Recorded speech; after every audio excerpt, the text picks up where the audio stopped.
নমস্কার বন্ধুরা, মুক্তাঙ্গন চ্যানেলের পক্ষ থেকে সবাইকে স্বাগত জানিয়ে শুরু করতে চলেছি আজকের আলোচনা বাংলা ভাষার যুগ বিভাগ। এর আগের দিন আমরা বাংলা ভাষার উৎপত্তি সম্বন্ধে জেনেছি এবং সেখানে প্রাচীন ভারতীয় আর্য, মধ্য ভারতীয় আর্য, নব্য ভারতীয় আর্য এবং বাংলা ভাষার উৎপত্তি কোথা থেকে হয়েছে সেগুলো আমরা সমস্ত কিছু ডিটেলসে আলোচনা করেছি। এরপর আমরা বাংলা সাহিত্যের ইতিহাসের মূল যে অংশগুলো সেগুলোই আমরা প্রবেশ করব, কিন্তু তার আগে আজকের এই ছোট্ট ভিডিওটি প্রত্যেককে দেখতে হবে, কেননা বাংলা ভাষার যুগবিভাগ সম্বন্ধে আমাদেরকে জানতে হবে। বাংলা ভাষার কটা স্তর আছে, বাংলা ভাষাটাকে কটা যুগে ভাগ করা হয়েছে এবং প্রত্যেকটা যুগে কি কি সাহিত্য রচিত হয়েছে সেগুলো কিন্তু আমরা প্রত্যেকটা ধরে ধরে যেগুলো প্রধান প্রধান সাহিত্য আছে সেগুলো আমরা আলোচনা করব। তাই আজকে আমরা ছকের মাধ্যমে বাংলা ভাষার যুগবিভাগটা মনে রাখবো এবং সেখানে কোন কোন কত সালে সেই যুগটাকে ভাগ করা যায় এবং কি কি সাহিত্য রচিত হয়েছে সেগুলো কিন্তু আমরা ছকের মাধ্যমে জানবো। তো চলো দেরি না করে শুরু করি। আমি আছি শ্রবণা মণ্ডল, তোমাদের সাথে থাকবো পাশে বন্ধু হয়ে।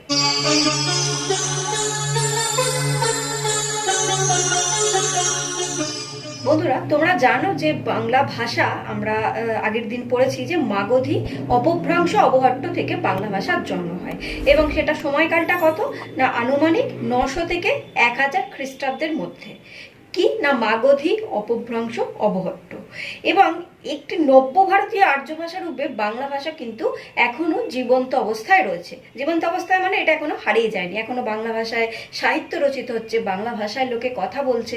হ্যাঁ, এই জন্য বাংলা ভাষাটা এখনো জীবন্ত ভাষা হিসাবে রয়েছে। এবারে আনুমানিক 900 খ্রিস্টাব্দ থেকে আজ পর্যন্ত বাংলা ভাষার বিবর্তনে প্রায় 1000 বছর হয়ে গেছে, 1000 বছর বা তার বেশি। তো সেই যে 1000 বছর বা তার বেশি এই সময়কালটাকে মোটামুটি 3টে যুগে ভাগ করা হয়। তোমরা সবাই জানো, তবু বলে দিচ্ছি। প্রথম হচ্ছে আদি যুগ বা প্রাচীন বাংলা 1 নম্বর, 2 নম্বর হচ্ছে মধ্যযুগ বা মধ্য বাংলা, আর 3 নম্বর হচ্ছে আধুনিক যুগ অর্থাৎ আধুনিক বাংলা, অর্থাৎ যেটা আমরা বর্তমান সময়কাল। তো এগুলোর সময়কাল কত এবং এগুলোর প্রত্যেকটার ক্ষেত্রে কি কি সাহিত্য রচিত হয়েছে সেগুলোই কিন্তু আমরা বাংলা সাহিত্যের ইতিহাস পড়তে গেলে আমাদের সেগুলোকে প্রত্যেকটা কম বেশি জানতে হবে। তো চলো সেগুলো প্রধান প্রধান কি কি সাহিত্য রচিত হয়েছে, ক ধরনের সাহিত্য রচিত হয়েছে সেটাই আমরা ছকের মাধ্যমে আজকে জেনে নিই। তো বন্ধুরা দেখো, আমরা বাংলা সাহিত্যের যে যুগ বিভাগ সেটাকে 3টে যুগে মোটামুটি ভাগ করেছি। তোমাদেরকে আগেই বললাম, সেটা হচ্ছে আদি যুগ, মধ্যযুগ আর আধুনিক যুগ। আদি যুগের সময়কালটা কত দেখতেই পাচ্ছ, 900 খ্রিস্টাব্দ থেকে 1200 খ্রিস্টাব্দ পর্যন্ত। এটা হচ্ছে আদি যুগ বা প্রাচীন যুগ যেটাকে বলা হয়। আচ্ছা, এই প্রাচীন যুগে একমাত্র প্রামাণিক নিদর্শন যেটা পাওয়া গেছে বাংলা সাহিত্যের ইতিহাসে এবং যেটাকে প্রথম বলে ধরা হয়েছে বাংলা সাহিত্যের ইতিহাসে, সেটা হচ্ছে কিন্তু দেখতেই পাচ্ছ আমি লিখে দিয়েছি এই চর্যাপদ। এটা কিন্তু একমাত্র প্রামাণিক নিদর্শন। এই চর্যাপদ কোথা থেকে পাওয়া গেল, কিভাবে আবিষ্কৃত হলো, এগুলো আমরা ডিটেলসে পড়বো। এছাড়াও এটা একমাত্র প্রামাণিক নিদর্শন, এটাই মনে রাখবে। এছাড়াও এগুলো কিছু কিছু পাওয়া গেছে তখনকার, সেটা হচ্ছে ময়নামতির গান, গোরক্ষ বিজয়, শূন্য পুরাণ, ডাক ও খনার বচন। এবং এই প্রসঙ্গে বলে রাখি, এই যে ময়নামতির গান, গোরক্ষ বিজয়, শূন্য পুরাণ, ডাক এবং খনার বচন, এগুলোকেই কিন্তু প্রাচীন যুগের বা আদি যুগের নিদর্শন বলে ধরা হতো বাংলা সাহিত্যে, যতদিন না চর্যাপদ আবিষ্কৃত হয়েছে। চর্যাপদ আবিষ্কৃত হওয়ার পর বোঝা গেল যে বাংলা সাহিত্যের সর্বপ্রথম যে প্রাচীন নিদর্শন সেটা কিন্তু চর্যাপদ, বোঝা গেল। এরপর 900 থেকে 1200 খ্রিস্টাব্দের পর মধ্যযুগ শুরু হচ্ছে 1350 থেকে। তাহলে মাঝখানে 1200 থেকে 1350 যে 150 বছর, ওই সময়টা কোথায় গেল?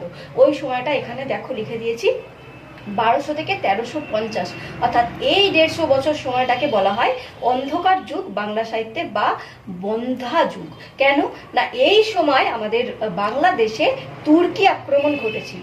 সেই তুর্কি আক্রমণের ফলে বাংলা সাহিত্যে সেরকম কোনো নিদর্শন পাওয়া যায়নি, উৎকৃষ্ট বাংলা সাহিত্য লিখিত বা রচিত হয়নি। ওই জন্য এই সময়টাকে বাংলা সাহিত্যের ইতিহাসে অন্ধকার যুগ বলা হয়, কারণ সেই সময়ে বাঙালির জীবনে অন্ধকার নেমে এসেছিল। তখন মুসলমান শাসকরাও তাদের অত্যাচারের ফলে বাঙালি সেরকম কিছু লিখতে পারেনি এবং তার কোনো প্রামাণিক নিদর্শনও আমরা পাইনি। সেই জন্য এই সময়টাকে বলা হয় অন্ধকার যুগ। যদি আমি সময় পাই পরবর্তীকালে অন্ধকার যুগ বা বন্ধা যুগ নিয়ে আলোচনা করে দেব। আচ্ছা, এরপরে দেখো মধ্যযুগ শুরু হচ্ছে বাংলা সাহিত্যের ইতিহাসে 1350 থেকে 1800 খ্রিস্টাব্দ পর্যন্ত। এবং এই মধ্যযুগটাকে দুটো ভাগে ভাগ করা হয়, একটা হচ্ছে আদি মধ্যযুগ আর একটা হচ্ছে অন্ত মধ্যযুগ। আদি মধ্যযুগের সময়কালটা কত? 1350 থেকে 1500, আর অন্ত মধ্যযুগের সময়কাল হচ্ছে 1500 থেকে 1800।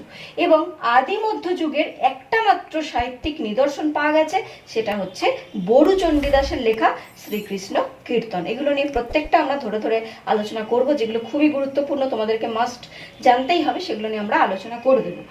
তো যাই হোক, আদি মধ্যযুগের একমাত্র প্রামাণিক নিদর্শন হচ্ছে এই বড়ু চণ্ডীদাসের শ্রীকৃষ্ণ কীর্তন। এছাড়া বাকি যে মধ্যযুগের যে বাংলা সাহিত্য, সেগুলো কিন্তু সমস্তই এই অন্ত মধ্যযুগে পাওয়া গেছে, অর্থাৎ 1500 খ্রিস্টাব্দের পর থেকে। আচ্ছা, মধ্যযুগের প্রধানত বাংলা সাহিত্যটাকে 4টে অংশে ভাগ করা যায়। সেগুলো কি কি? একটা হচ্ছে পদাবলী সাহিত্য, 2 নম্বর মঙ্গল কাব্য, 3 নম্বর অনুবাদ সাহিত্য, আর 4 নম্বর হচ্ছে জীবনী সাহিত্য। আচ্ছা, এই 4টে বলার আগে আরেকটা জিনিস আমি বলে দিই, সেটা হচ্ছে মধ্যযুগটাকে আরেকটা অংশে ভাগ করা যায়, সেটা হচ্ছে শ্রীচৈতন্য দেবের জন্ম যে সময়, তার আগের সময়টাকে আর তার পরের সময় অনুযায়ী, অর্থাৎ প্রাক চৈতন্য যুগ আর উত্তর চৈতন্য যুগ। প্রাক চৈতন্য যুগ কেন না, চৈতন্যের বা প্রাক চৈতন্য যুগ বা চৈতন্য পূর্ব যুগ, এগুলো আমরা যখন বাংলা সাহিত্য পড়বো তখন আমাদেরকে জানতে হবে। এখানে আমি শর্টে বলে রাখছি, চৈতন্যদেবের জন্ম হয় 1486 খ্রিস্টাব্দে এবং মৃত্যু হয় 1533 খ্রিস্টাব্দ নাগাদ। তো ওই যে সময়কালটা, চৈতন্যদেবের জন্মের আগের সময়টাকে বলা হয় প্রাক চৈতন্য বা চৈতন্য পূর্ববর্তী অংশ। চৈতন্য পূর্বে যে বাংলা সাহিত্যগুলো লিখিত বা রচিত হয়েছে, সেগুলোও আমাদের কি কি সাহিত্য রচিত হয়েছে জানতে হবে। চৈতন্যের পরে কি কি রচিত হয়েছে বা চৈতন্যের সমকালীন কি কি রচিত হয়েছে, সেই অনুযায়ী মধ্যযুগটাকে ভাগ করা যায় এবং সেইগুলো আমাদের বিশেষ করে মনে রাখতে হবে। এগুলো আমরা ডিটেলসে যখন পড়বো জানবো। আপাতত আদি মধ্যযুগ আর অন্ত মধ্যযুগ আমরা জেনে রাখছি। অন্ত মধ্যযুগের 4টে বললাম, তার মধ্যে পদাবলী সাহিত্য আছে। পদাবলী সাহিত্যটাকে আবার দুটো অংশে আমরা দেখতে পাই, একটা হচ্ছে বৈষ্ণব পদাবলী আর একটা শাক্ত পদাবলী। বৈষ্ণব পদাবলী মানে আমরা বুঝতেই পারছো বিষ্ণু বা কৃষ্ণের যে রাধাকৃষ্ণের প্রেমলীলাকে নিয়ে রচিত যে পদাবলী, এবং সেই বৈষ্ণব পদাবলীর মধ্যে প্রধান প্রধান কবি যারা ছিলেন তারা হচ্ছে আমাদের বাংলা সাহিত্যের বিখ্যাত কবি, প্রথমত চণ্ডীদাস। এছাড়াও আছেন বিদ্যাপতি। বিদ্যাপতি যদিও বাঙালি কবি নন, কিন্তু তবুও তাকে বাঙালি কবি হিসেবে স্বীকৃত দেওয়া হয়। এছাড়াও আরো দুজন বিখ্যাত কবি আছেন, জ্ঞান দাস, গোবিন্দ দাস, এছাড়া বলরাম দাস। এই সমস্ত কবিদের জীবনী আমরা জানবো, তাদের লেখা কবি মানে যেগুলো তারা শ্রেষ্ঠ বিখ্যাত পদ লিখেছেন, তো সেই সম্বন্ধে চেষ্টা করব আমি আলোচনা করার। তো এই গেল বৈষ্ণব পদাবলী সাহিত্য। এছাড়াও আছে শাক্ত পদাবলী, অর্থাৎ শক্তি দেবী, আমাদের কালী দেবী, তাকে নিয়ে যে শক্তি দেবীকে নিয়ে যে পদ রচনা হয়েছে, সেই শাক্ত পদাবলী প্রধানত অষ্টাদশ শতাব্দীতে। এবং এই শাক্ত পদাবলীর প্রধান দুজন কবি হচ্ছেন রামপ্রসাদ আর কমলাকান্ত। ঠিক আছে, এছাড়াও আছে মঙ্গল কাব্য। মঙ্গল কাব্যটাকে প্রধানত তিনটে, আমরা মঙ্গল কাব্য সম্বন্ধে জানতে গেলে তিনটে প্রধান মঙ্গল কাব্য আছে, সেটা হচ্ছে মনসামঙ্গল, চণ্ডীমঙ্গল আর ধর্মমঙ্গল। এছাড়াও আছে শিবায়ন, তারপরে অন্নদামঙ্গল, ষষ্ঠীমঙ্গল, এছাড়াও অনেক অপ্রধান মঙ্গল কাব্য আছে। তো মনসামঙ্গলের কবিগুলো প্রধান প্রধান, সেগুলো আমাদের জানতে হবে। চণ্ডীমঙ্গলের মুকুন্দরাম চক্রবর্তী, ধর্মমঙ্গলের প্রধান কবি ঘনরাম। এরকম করে আমরা ভারতচন্দ্রের অন্নদামঙ্গল জানো, এগুলো আমরা ডিটেলসে জেনে নেব। আচ্ছা, এরপরে মধ্যযুগে আরেকটা সাহিত্য সৃষ্টি হলো, সেটা হচ্ছে অনুবাদ সাহিত্য। রামায়ণ, মহাভারত, ভাগবত এই অনুবাদ হয়েছিল। এগুলো কিন্তু বুঝতে পারছো অনুবাদ সাহিত্য কেন না, আমরা জানি যে পৃথিবীর যেটা সেরা দুটো মহাকাব্য রামায়ণ মহাভারত, এই দুটো প্রধানত লেখা হয়েছিল সংস্কৃত ভাষাতে। তো আমাদের সাধারণ বাঙালি যারা সংস্কৃত জানতো না, তারা কিভাবে বুঝবে সেই সংস্কৃত ভাষায় রামায়ণ মহাভারত? তো সেই বাঙালির সংস্কৃত রামায়ণ মহাভারত বাঙালির সাধারণ বাঙালির কাছে বোধগম্য করে তোলার জন্য আমাদের কৃত্তিবাস ওঝা সহজ সরল বাংলায় লিখলেন রামায়ণ। আর মহাভারত বুঝতেই পারছো, কাশিরাম দাস লিখেছেন মহাভারত। আর ভাগবত অর্থাৎ কৃষ্ণের যে জীবন কাহিনী ভাগবত, সেই ভাগবত লিখলেন শ্রীকৃষ্ণ বিজয় ভাগবত, সেইটা লিখলেন মালাধর বসু। এদের সম্বন্ধে আমরা ডিটেলস জানবো। এটাই হচ্ছে অনুবাদ সাহিত্য। ঠিক আছে, আর হচ্ছে জীবনী সাহিত্য।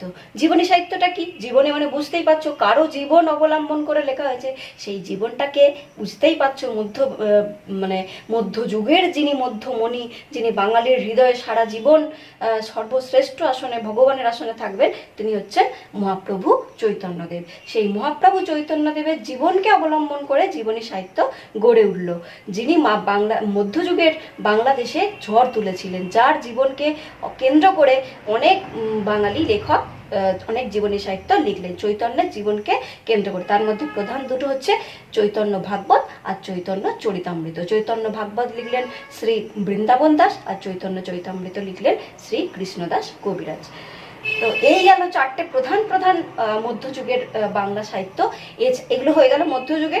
এরপর আমরা আসছি আধুনিক যুগ। মধ্যযুগ শেষ হলো যখন, তারপর 1800 খ্রিস্টাব্দ থেকে আধুনিক যুগ শুরু হলো, এবং যখন আমাদের দেশে ইংরেজরা পদার্পণ করলেন তারপর থেকে আমাদের আধুনিক যুগ শুরু হচ্ছে। এবং আধুনিক যুগে প্রথমেই যেটা প্রতিষ্ঠিত হলো সেটা হচ্ছে ফোর্ট উইলিয়াম কলেজ। এছাড়াও Serampore Mission, Fort William College একই সঙ্গে প্রতিষ্ঠিত হয়েছিল, এবং ফোর্ট উইলিয়াম কলেজকে কেন্দ্র করে বিভিন্ন কবি লেখক গোষ্ঠী আছেন, এবং সেই 1800 সাল থেকে আজ পর্যন্ত অসংখ্য সাহিত্য রচিত হয়েছে।